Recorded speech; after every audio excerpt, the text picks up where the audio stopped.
by Mark chapter 1, verse 15. Mark chapter 1 verse 15. Sinabi niya, dumating na ang takdang panahon, malapit na maghari ng Diyos, kaya magsisi na kayo talikuran ng inyong mga kasalanan, paniwalaan ninyo ang magandang balita. Amen. The ultimate purpose of our lives is to go to heaven. That believe it or not, this is something essential to enter heaven. It's repentance.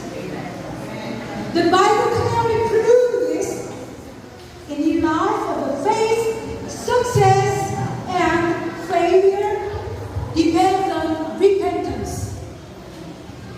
Even if have faith for a long time, if you don't repent, you can't avoid the punishment of hell. The Bible clearly testifies that all sinners belong to the devil. 1 John chapter 3 verse 8. 1 John chapter 3 verse 8. Ang nagpapatuloy sa pagkakasala ay kampo ng Diablo, sapagkat simula pa'y nagkakasala ng Diablo, kaya't napray kong anak ng Diyos upang basakin ang mga gawa ng Diablo.